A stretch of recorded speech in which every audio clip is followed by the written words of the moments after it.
pinagkalaban ng aking biyanan at sa Teresa Tomas. Ang kilala niyo yung Duday, duhin niya si Bangilista. Ako'y manugang naon. Ay ako po'y naisishare ko lang yung aking mga karanasan at nangyari naman na ako'y lubos na nagpapasalamat sa Panginoon dahil kay Pastor. Dahil yung pong anak ko, na si Rick Joshua, ay inoperahan sa Dr. Hospital sa Candelaria. Ay di po ay ang hinihingi ng doktor yung mga 80 mil. Ay yun naman pong nagkabukol po siya dito sa may tumbong.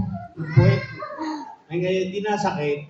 Ang ginawa ko ay pinaopera doon sa anak ni Mayor Manalo, ex-Mayor Manalo. Ay tinawagan ko naman, kaibigan ko yun, naka-discount ng 20K. Ay di ho ay naopera.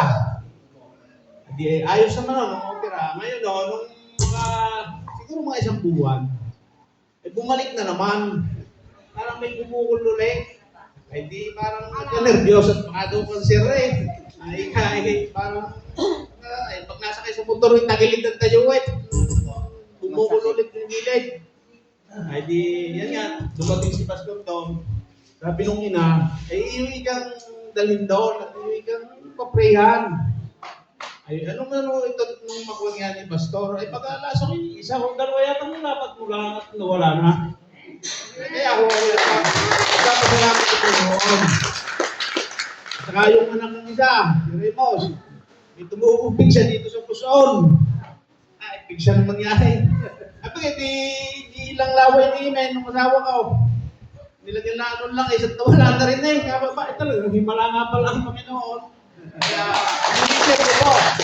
At bilang ako naman po ay isa rin sa may sakit na ako'y, siyempre, nakakulangan din sa pera, ay gusto yung i-laser yung aking batong po sa pantaw.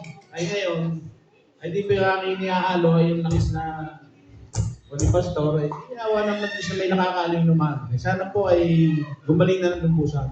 Salamat po sa Diyos. Hallelujah.